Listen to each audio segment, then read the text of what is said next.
Zombies coming up from the ground, ghouls and monsters all around. You looked in my eyes, I told you the truth.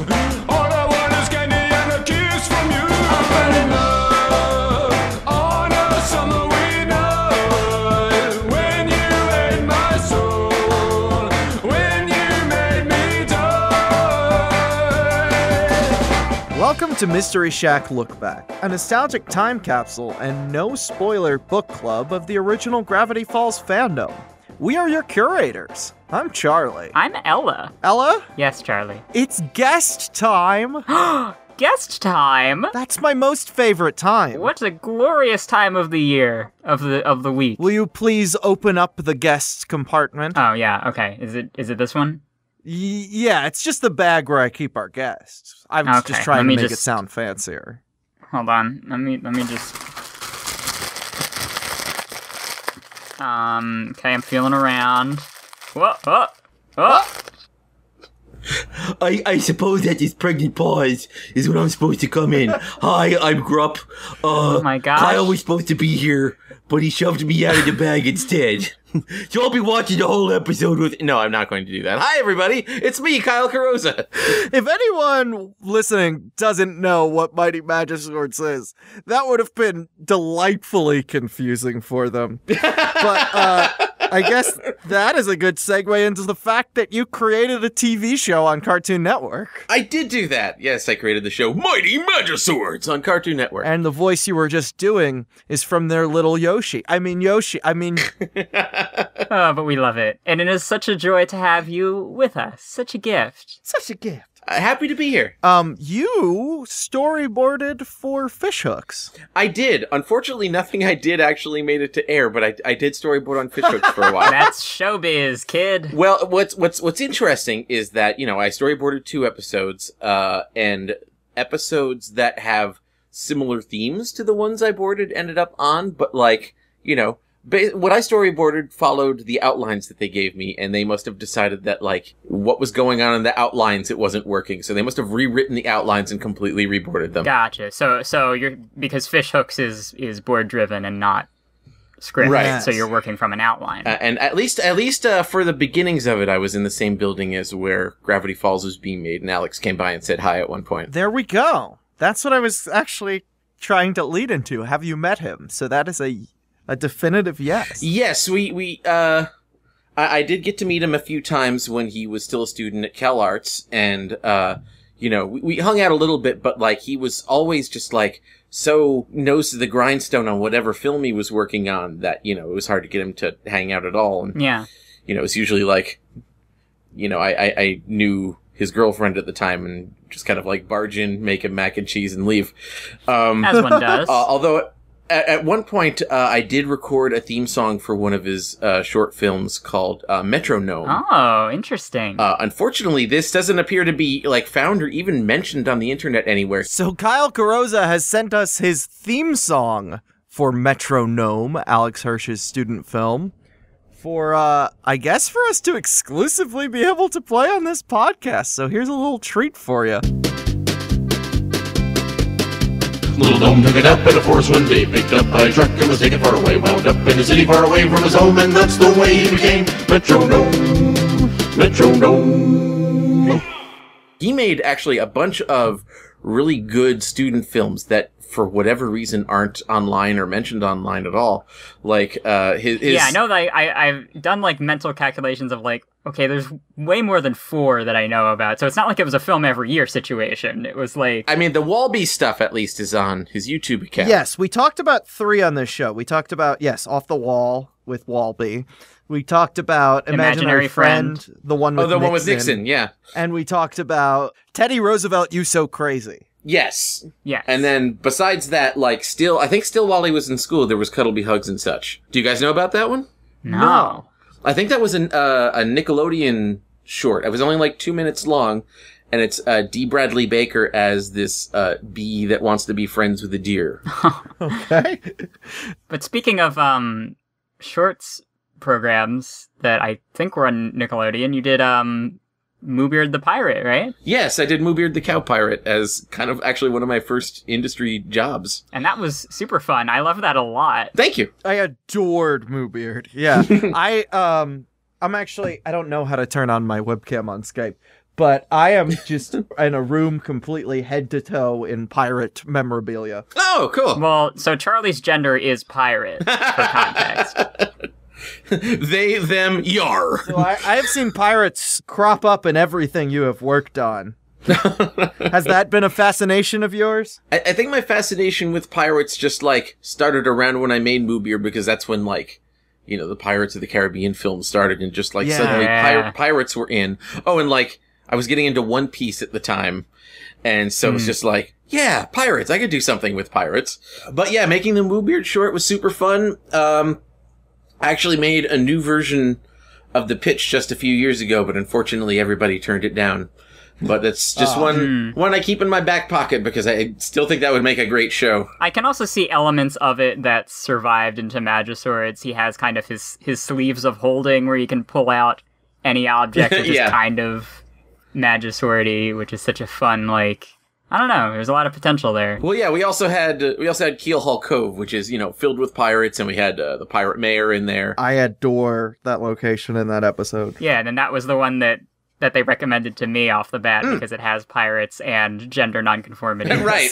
Which we're all about. Which is, you know, a part of, like, the entire point of Prohias is that, like, he liked to do, you know, things that were, like, typically not considered manly, but, like, would loudly pronounce them manly. Yes. And, well, so I'm non-binary. And I'm a trans woman. You have a very similar voice to me as well. I don't know if you've noticed that hearing me speak, but there's a moment where that episode I was like, is this boy me?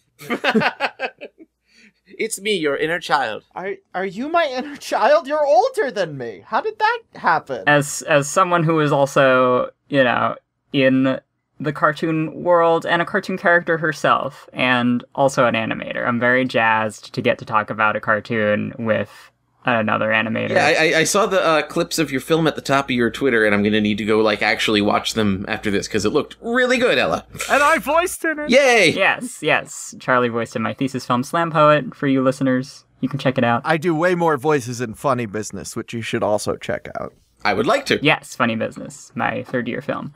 And the fun thing about this moment in the podcast, I'm realizing, is that because of the theme song, our listeners know what episode we are watching today, and Kyle does not. I do not. So why don't we reveal that? I wanted to ask Kyle. We just mentioned you called yourself my inner child, and then I mentioned you're older than me. Yes. You grew up in the 80s, correct? I did. I was born in 1979. So you must have some amazing trick-or-treating stories. I would always show my peanut butter cups to my folks. Are there any razor blades in here? No. Okay, cool. Oh, your dad is Kermit? Hi, I'm both of Kyle's parents somehow. Oh, Kyle, you must make sure that there are no razor blades inside your peanut butter cups. Kermit? Oh, that's right. That's right, young man. Ah! That's your third dad, Fuzzy. If you haven't guessed by now, we are covering the episode Summerween, the 12th episode of Season 1, directed by John Aoshima, written by Zach Paez, Alex Hirsch, and Michael Rianda. It premiered on October 5th, 2012 on the Disney Channel to usher in the spooky month. And I think, Kyle, you mentioned you have some kind of pumpkin spice drink? Yes, I'm drinking a pumpkin spice ugly fizzy water right now. It's delicious. Technically inappropriate because it is jack-o'-melons, as we'll see, not jack-o'-lanterns. But you know what? I'll give it a pass for the theming. Also, this is very exciting. That this episode is being released, this episode of our podcast is being released September 8th, which is actually Halloween season, and that didn't have to work out that way. It's all working out. We got that fall chill in the air. We got a zombie pumpkin here with us. Next Friday, visit the only town that celebrates Halloween. Here we are, the Summerween Superstore. Wait, summer what? Twice a year. Happy summer Sup, Squirt. and only in Gravity Falls. Trick or treat! Well, aren't you just the cutest? Will the tricks Guys? outweigh the treats? Brakes, brakes, brakes! Celebrate Monstober. Knock, knock. This cackling head's the voice of a generation. With an all-new Gravity Falls. Next Friday at 9, 8 Central. Part of Monstober Night of Premieres on Disney Channel. So, we just watched Summerween. Yes. Kyle, what did you think of that episode? Man, I forgot what a handsome production this was. Like, Oh, yeah. like, Disney sunk a little bit of money into this, and it's on the screen, and it's just a good looking show. It's fun that we have a showrunner on for this episode, because this episode has the most famous production story in all of Gravity Falls. It does. I would be remiss not to just play the whole clip for everyone listening. It's weird the things you will win and the things you'll lose, and sometimes it makes no sense. We had an episode where they have a Dipper gets a flyer from Wendy for a Halloween party, and it said on it like Halloween party, bottles will be spun, no photos better wind up online, and they're like, bottles will be spun, spin the bottle reference, impossible, never on the Disney Channel. I was like, all right, like you could watch Happy Days and like that wouldn't be offensive. Like, what decade are you guys living in? And they're like, the party is unsupervised. What could happen when they spin the bottle? I'm like, people will kiss each other. I don't know. And they're like, you've got to change that. So like I fought them, and I was watching episodes of like Austin and Allie, like there's got to be a spin the bottle reference. I can call them on. And like finally, like it was after like 5 emails, they were like, we're not budging. We budged before, this is the last straw. So I was like, okay, replace bottles will be spun with not S&P approved. I was just basically being a at that point. And they were like, our audience won't understand that reference. I'm like, yeah, but is it like against the rules? And they're like, not S&P approved, has been approved by S&P. Oh my god. Yeah, I gotta say, just like on the whole, whatever the rules, the BS&P rules were for this show, make absolutely no sense. Is that the internal nickname? BS&P? Oh, it's Broadcast Standards and Practices. That's the full name. Oh, Okay. I thought you were insulting them. Yeah, more S&P, more like BS&P. But yeah, it's like the things they got away with on this show were, kind of revolutionary at the time. A little bit more standard practice on, going forward as like, things on Cartoon Network went a little bit more TV PG. But like, it's to hear a note like that and then like know what's coming that they got away with later. Yeah, to have the last line of the episode be, I ate a man alive tonight. I could say this as someone who's had their own animated show. It's always fun to see like some of a creator's very specific interests, show up. Like even being called Summerween is easily a Homestar reference. Yeah, so this is actually the episode right after Matt was first given a credit on the show. Matt Chapman, the creator of Homestar Runner. Yeah. Because he voiced in that one, meaning it was a little later in production. So I think Summerween was written before they knew that by the time it was finished, Matt Chapman would be working on the show. Yeah, Alex is already a Homestar fan by the time, he was making stuff at Cal Arts, and so I knew about that. For context, the Homestar Runner characters celebrate Decemberween. Yes. Which is their non-denominational winter holiday. And then, I'm sure you guys have already brought this up, but then Greg Turkington being in there because Alex likes Neil Hamburger. We assumed that had been why Greg was cast as Toby, but we haven't found any record of anyone on the crew mentioning Neil Hamburger. I mean, I just know Alex well enough to know that he likes Neil Hamburger. Yeah, well, no, it's pretty clear. It's just his Neil Hamburger voice. We get possibly the most pathetic Toby Determined moment thus far in the series, where he is being assumed to wear a scary mask on Summerween. Hello! Ah! What a horrible mask! That's just my face. This is a mask. Ah. Yeah. It's actually better. So Summerween, for the uninitiated, where have you been? Summerween is Gravity Falls' version of Halloween in the summertime. And in this episode, they all celebrate Summerween. It's because they wanted to do a Halloween episode. They had limited themselves by making a series that only takes place in the summer and just said, yeah, we'll do a Halloween episode anyway. We don't care. But necessity was the mother of invention because it's kind of the greatest idea ever. Well, okay, so I have actually carved a jack-o'-melon before. You have? Yes, and I will tell you this. It was so much easier than carving a pumpkin that me and my girlfriend at the time were like, why does anyone carve pumpkin? Like, yeah, this is so much better in literally every way. Why is that? And I love that it is created out of necessity, but it is, by all accounts, a better idea. Yes, and Kyle, I'm really excited to have that perspective, like you were talking about, like from the perspective of a showrunner and creator. I think that adds a lot to your viewing of this episode. Yeah, just, like there are the things that cost money, like the quality of the animation and the smartly used CG budget. But then there are things that like don't cost money, just like the quality of the storyboarding in here. Well, you do have to pay storyboarders, but yeah, I get what you mean. Right. But I mean, every animated show has storyboard artists. And it's just like the stuff that doesn't cost extra money, like the quality of the like the layout, like everything is very clearly posed. You never have like any difficulty seeing what's going on. I will say also 2 of the 3 boarders in this episode got their own series as a result of Gravity Falls. I didn't happen to notice who was boarding. Chris Houghton. Oh, yes.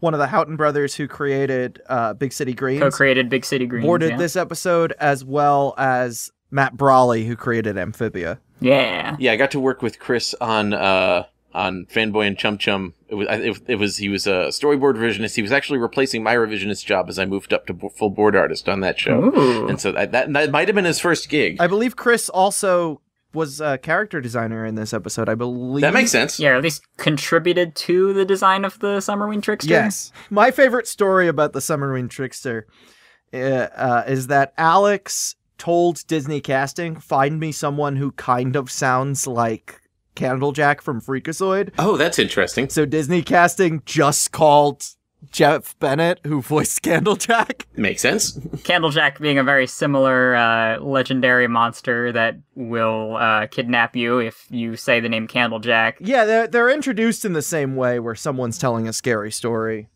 I will just play some voice clips. I'm gonna need more rope. There, I'll be right back. I've gotta go charter a bus. Believe it or not. If you can collect 500 pieces of candy and bring it to me before the last jack-o'-melon goes out, I will let you live. Ah, crap. Charlie, we just said Candlejack a bunch of times. Scream. Scream. Scream. Scream. Yeah, as I was mentioning while we were watching this, there's nothing I love more than seeing an addressed note on the screen that I can pick out. Case in point, the later scene, kind of the resolution of Stan's B-plot in this episode, where he feels like because kids nowadays are desensitized to horror, he can't scare them as much. Mm-hmm. So he's kind of like taking a depression bath, and then the trick-or-treaters walk in on him taking his robe off. And originally, I think it was just that. The kids just ran out. And S&P didn't like the implication that Stan flashed children. They demanded they show a scene showing that he had boxers on. I'm willing to bet that the kid who got eaten probably stayed eaten in the first draft. Maybe. But the thing is, they give us 2 really great jokes, because I do think the reveal that he's wearing boxers is funny, and also the Gorney line is great. Yeah, so Gorney... Ella has just written in here, Gorney, Charlie's favorite voice. I have said on occasion that the 2 lines that, or 3, that, Grey Griffin provides as Gorney is, I think, the funniest voice I've ever heard. Tweet or tweet, my name is Gorney. Remember me! I've been traumatized. My Magisword's co-star, Grey. I know. I was like, I was looking through the notes that Ella wrote, and it was like Charlie's favorite voice, and I'm like, oh, her screen brother is coming on. Yes! Here's an interesting question for everyone here. What was the last time your final year trick-or-treating? How did you know it was time to end it? Because I was in college. You kept it up. I don't know if I had gone in a while, but I had one friend who was just the man-childest man-child I've ever met, and he, was like, "No, you get free candy. We're going." And so I got vaguely gothed up and carried around an accordion to drive everyone crazy, and we went trick-or-treating. I want to say the only reason that I stopped trick-or-treating was when I went to college. I went to college in New York City, and depending on where you live in the city, I know, people definitely trick-or-treat in New York, but where I was, not super feasible, and I don't even technically live here. I'm just dorming here, so what are we really... I think there was, a dorm event where you trick-or-treat in the dorms, but that was kind of the last time that I did it, and it was circumstantial that I stopped, rather than a point where I was like, I am going to stop trick-or-treating. Yeah, so for me, I actually do have this is the end story. I went trick-or-treating when I was 15 with my friend Rachel, and we were just really bored and sad the whole time. We were like, this is not the same anymore. So the next year, I had heard of people doing reverse trick-or-treating. What's that? Where you carry a full container of candy and offer it, and go house to house and offer it. Oh, that sounds awesome. We were young enough to still wander around the neighborhood all night, but too old to be begging for treats. I kind of dig that, honestly. I like the idea, but I feel like there is no universe in which a teenager coming to your door and offering you free candy isn't going to be seen as suspicious. That's correct. That was about half of the people we went to were like, hey, please never come on our property again, and close the door. And we were like, oh, so this sounded cool. It is not cool. So what would you say a typical Halloween experience was in your childhood, Kyle? I was usually in some 80s pop culture costume. I particularly remember dressing as Luigi. I dressed as Luigi one Halloween as well, Kyle. Of course. That's because I'm your inner child. Oh, what did people think you were dressed as? No, they knew I was dressed as Luigi. One of my favorite things they capture in this episode when they are trick-or-treating at Lazy Susan's house, the dressing up as something specific and then people not getting what you are, misinterpreting what you are. And is everybody in costume? Chimney sweep, elephant man, squeegee, ant farm. Oh, and what are you supposed to be? Okay, but here's my favorite. This is a Halloween story. It's not a trick-or-treating story because might have been a church function or something, because it wasn't, I wasn't at a fellow kid's house. There was a costume contest, and so in that costume contest, everyone would walk around, and then, they chose who had the best costume. For whatever reason, I wanted to be Groucho Marx. Very good. I was at least aware enough as a kid to know how Groucho Marx walked, and so when I did that walk around in the circle, I was hunched over, I was twiddling the cigar in my hands. Amazing. And so I won because probably because the adults knew who I was. All right, I'll tell you guys about my favorite costume I ever did. Okay. So I was dressed as a guy facing the other way. I was inspired by Spaceballs when President Scrooge goes through the. Oh, he beams incorrectly. Why didn't anyone tell me my ass was this big? So I was like. I could tell. I thought it was absurdly obvious that Mel Brooks was just wearing his clothes on backwards and had a pillow in the front. Yeah. And was like, well, anyone could do that. So I did that. I had shoes that were falling apart, so we cut them up and put them as inserts on the back of my shoes. Mm-hmm. So I would have shoes facing the other way, and we found a wig. Yeah. That had longer hair, but was really easy to see between the spaces of. And we found a mask, I think it was JFK, because that one was the most human looking of all the caricature masks. I'm facing the wrong way. I'm facing the wrong way. Well, okay, actually, so you basically constructed a version of yourself that was facing the right way. Yes, you weren't like... my grandma kept saying, Charlie's dressed as backwards boy. And I said, no, I'm just dressed as a normal guy that just happens to be facing the way that I'm not facing. Yeah. I love that. That's a very good costume. I just love how this episode, like, generates that kind of nostalgia and very specific Halloween memory. So, Alonso Ramirez Ramos, who is the other boarder in this episode, states that this was the first time he realized that the main theme of the series, the direction that the character arcs were going, is that Dipper wanted to grow up too soon and Mabel wanted to stay a child. Like, that didn't click with him that was the thesis of this show until this episode. Yeah, it's really well encapsulated here. It's one of my favorite episodes overall, partly for that reason, because Dipper wants to, were it not for the fact that a Halloween monster was forcing them to trick or treat or die. That sort of takes the fun out of trick or treat or die. I'm trying to take the die out of trick or treat or die. That Dipper wants to go to this party with Wendy, and we talked about before that Wendy kind of represents this goal of being accepted among older kids and being seen as older. And it creates this friction because Mabel is also super cognizant of the fact that they are on the cusp of teenhood and wants to preserve the Halloweens that they have remaining in their childhood. Yeah, it's such a relatable thing, like whether you're, the Dipper, the Mabel in your life. And, I feel like I've somehow been both. It kind of gives this series a little something. Something hence extra. how my inner child is older than me. Yes, kind of that paradox is reflected in that. Yeah.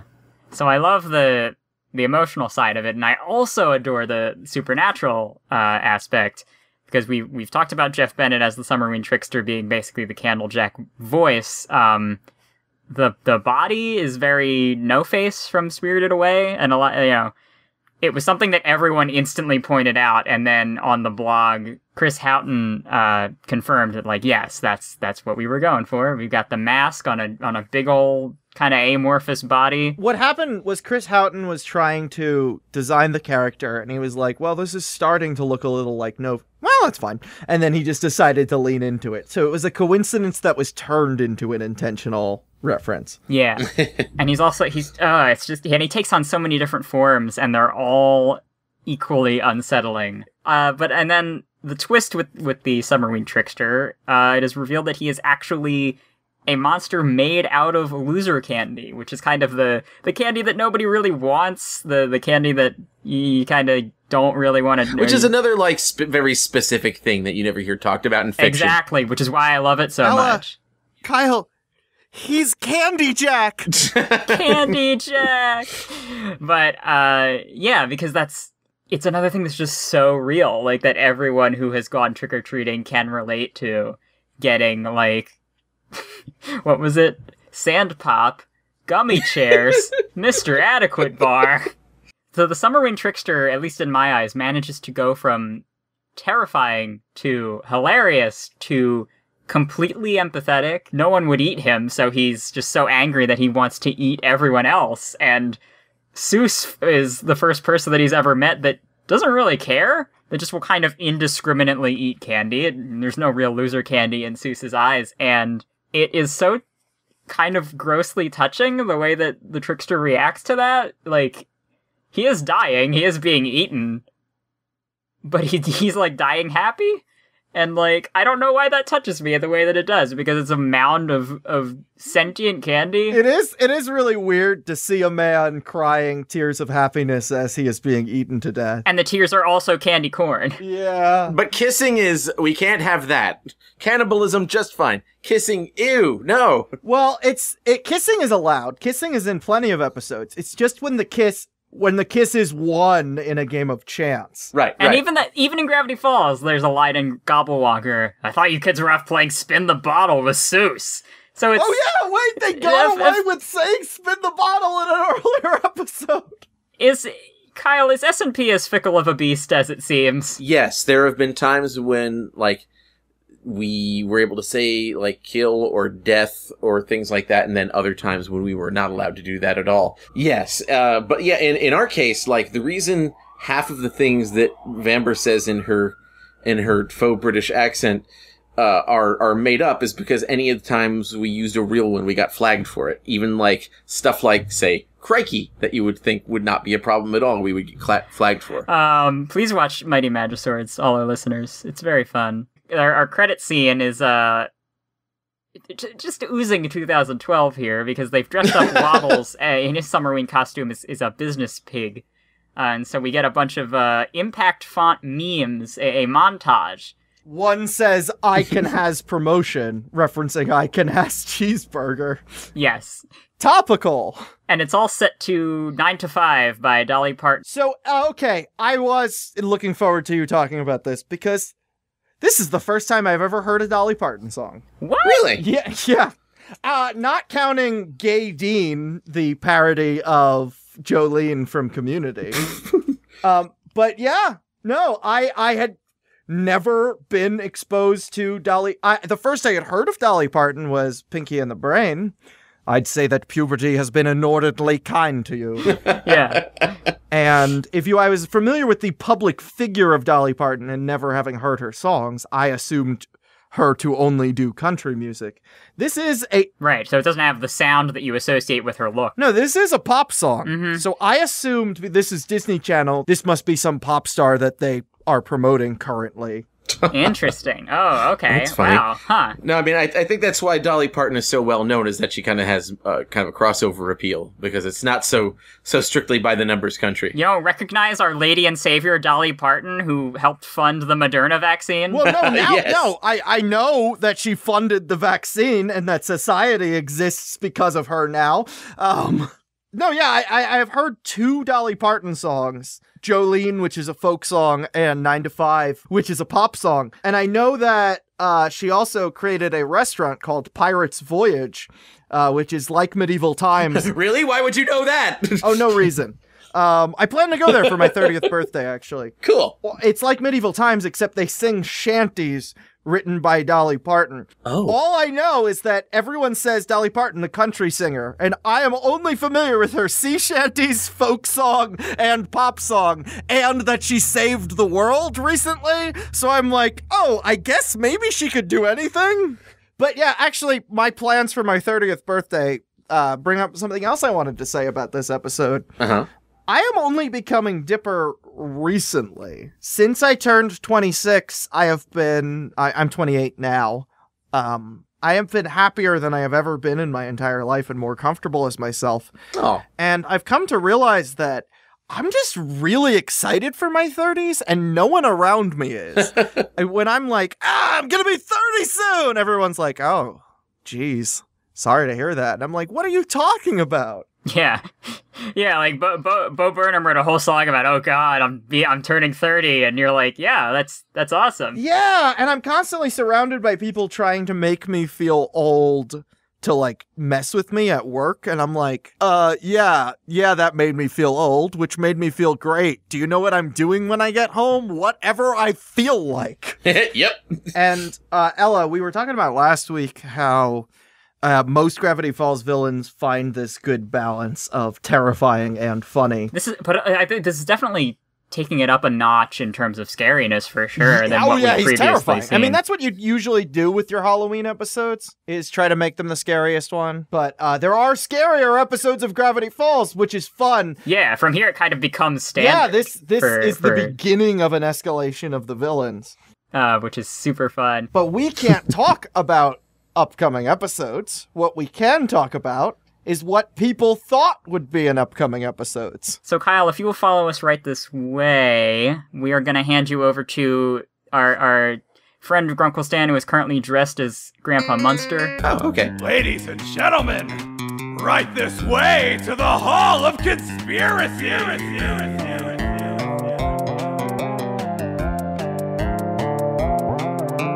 This first one is coming from the Gravity Falls subreddit. It was submitted by u/Wolfboy20199. All right, Wolf Boy. Kyle, why don't you read it for us? Sure. The headline is Theory. The Halloween Trickster is just Summerween Krampus.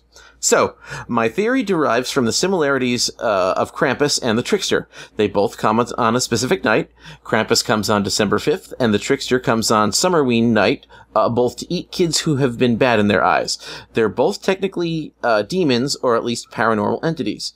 Krampus is a demon. That's it. The trickster is technically a demon, to an extent, being a monster possessed by an entity. They both come from a legend. Seuss even says, "So legend goes," which proves that they are both legends.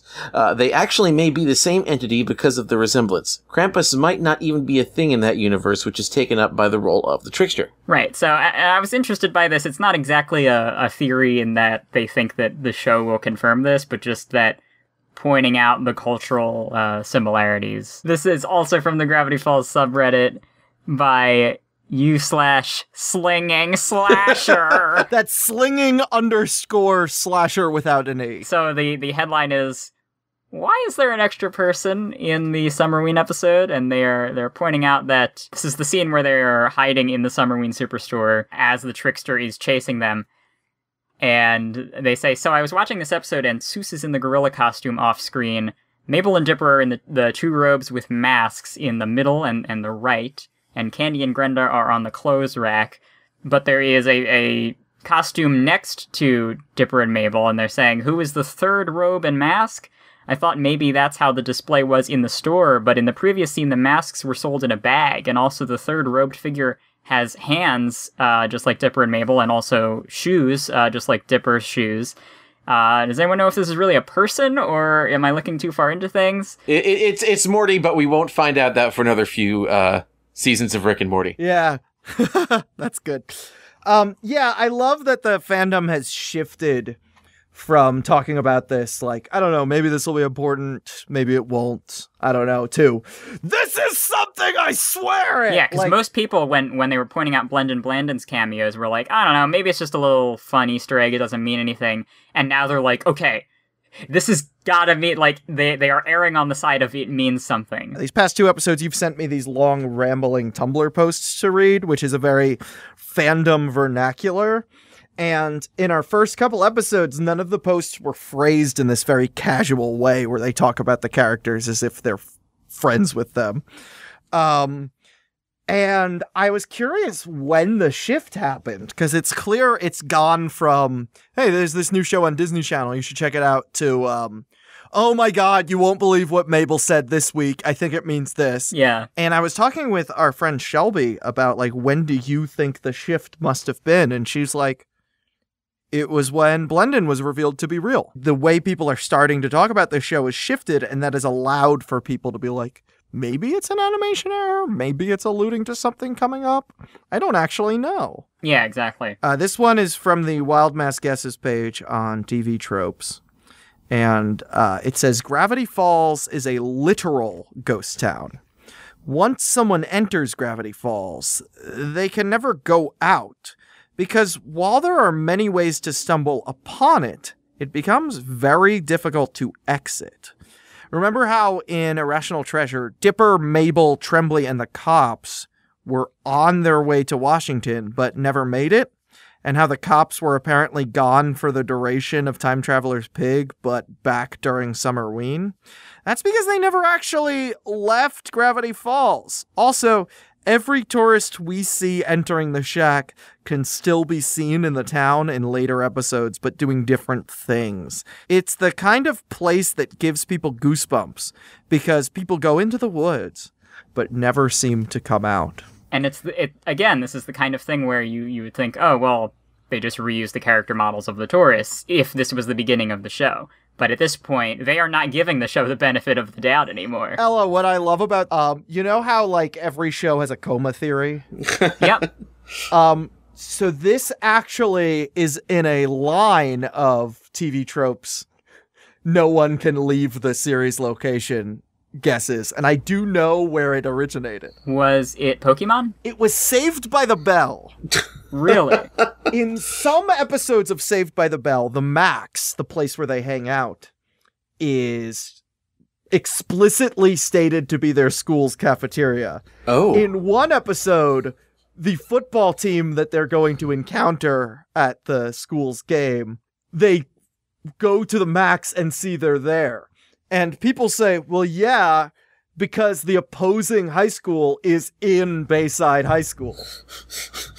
Because the world is Bayside High School. And in the original series run, they in fact only are seen outside in one episode, and it is the episode, the very special episode where there's a lesson on drunk driving, meaning that they leave Bayside and immediately get injured. Kind of like, it's very Truman Show in that way. It's very Truman Show. Isn't that just like the scene where Vision was like, Wanda, why can't we leave Bayside High School? What's outside of Bayside?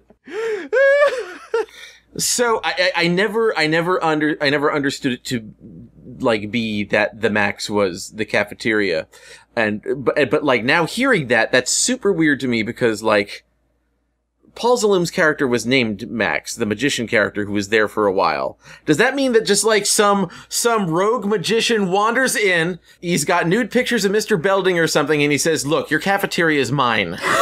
No, Mr. Belding has an OnlyFans. Those are public. Gotcha. I think as a stock theory, this appeals to me way more than a coma theory. Like, this actually, like, is a little unsettling in a very genuine way. Coma theories, when coma theories are true, when something actually ends with, it was all a dream, everyone's frustrated. They're like, oh, cool, all of the characters it got invested in don't even exist in this show's universe. Cool, thanks, I hate it. The Newhart fans were so mad. Newhart. God. Kyle, you're old. I don't know if you knew this. I got one more. I talked about Tommy Westphall universe. That is the fact that St. Elsewhere has done crossovers, and the question of, does that imply that those shows are also within the mind of this nonverbal autistic child? Inside the snow globe? Yeah. The problem is, through crossovers, you can connect St. Elsewhere through 7 Degrees of Separation to the Bob Newhart show, which means that Newhart and anything connected to Newhart with crossovers is a dream within a dream. I'm looking forward to Sony's Into the Newhart verse coming out next year. Mm-hmm. That's the next logical step. Well, that's actually where the Tommy Westphall universe came from. There was a Batman crossover on Static Shock, and the Static Shock creator was asked, does this mean that Static Shock takes place in the DC animated universe? To which he responded, I don't care. And he was like, all right, you guys want to say that any TV show that does a crossover is in a connected universe? Sure, that works by comic book rules. Static Shock's not a comic book, but let's say TV plays by those rules. Sure, let's play in that space for a moment and figure out what that implies. So the cryptogram in this episode, I don't know how to segue from that, so I just won't. Ella, he's TV's Kyle. We're gonna talk about TV. Yes, that's totally why it's no, you're right, and it totally, I'm not saying it didn't fit, I'm just saying I don't know how to now go from that to this, so I just won't bother doing it organically. So much of this podcast has you been like, now children, let's stay on topic. Kind of the Rob Renzetti of the group. Kyle really is my inner child. Ella, what's the cryptogram in this episode? The cryptogram in this episode is brought to you by Homework, the candy, which is another one of the loser candies. If you want to find more episodes of this podcast, go to our host network, pipedreampodcasts.com, where you can find other shows like Escape from Walt Disney, How Did This Not Get Made, and Come On for Hookwapods, and why I think TV's Kyle was on quite a few of those. Were you on all 3 of them, or have you not been on How Did This Not Get Made yet? I haven't been on How Did This Not Get Made yet. So that is the last active Pipe Dream podcast for you to guest on. That's your white whale. Yeah, I gotta get on that. While you're there, you can find links to our show's social medias and Discord server. You can also contact us at mysteryshacklookback@gmail.com with your Gravity Falls fandom experiences or your theories from the time. Thanks to Brian for voicing Stan in the Hall of Conspiracies intro. Thanks to Sim and the Dimble V2-0 for making the instrumental of the Hall of Conspiracies intro. And thank you to Kyle Carosa! Hey! Thank you for coming today. This was an absolute blast. Oh, I had lots of fun, folks. This was great. We would absolutely love to have you back. Oh, sure. So, Kyle, where can people find you out there? The best way to keep up with my stuffs is to follow me on Twitter at TVsKyle, no apostrophe, because on the internet, apostrophes are a lie. You can hear my music at tvskyle.bandcamp.com, and you can watch my show Mighty Magiswords on both Hulu and HBO Max. Yes, and apparently it's still on the Cartoon Network website if you log in with your cable info. That's a legal way to watch it still. I've watched it on both Hulu and HBO Max, and given how many characters you voice and songs you sing, I'm assuming you're getting royalties from me doing that. I am, in fact. For the, not for being the creator, but for being the voice of a lot of the stuff. Yes, because only voice actors get royalties. Only voice actors and musicians get royalties. I'll also tell you this, like, another kind of one of the perks for keeping up with me on the Twitter there is that currently I have a thread going of, we did a lot of like extra odds and ends material, like we did a series of 3-minute shorts and a series of 5-minute shorts of Mighty Magiswords, amongst other just things that aren't on Hulu and HBO Max. And right now I am cultivating a thread of all of the 5-minute episodes, which cannot all be found in the same place.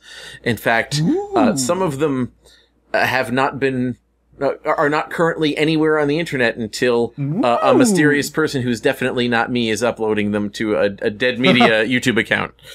You couldn't see it, but I just twiddled my fingers like Homer Simpson when he sees something he likes. You've been doing a very good job at archiving your own work where streaming is failing you. The way I watched Moobeard was on your YouTube channel. Yeah, which I also highly recommend. I'm definitely going to link all of the stuff that you've just talked about in the description of this podcast. In place of the intro song that Ella wrote, today we had Zombie Love, a cut song from this episode, graciously archived by Brad Breek, who is doing the same good service with his own work as you are.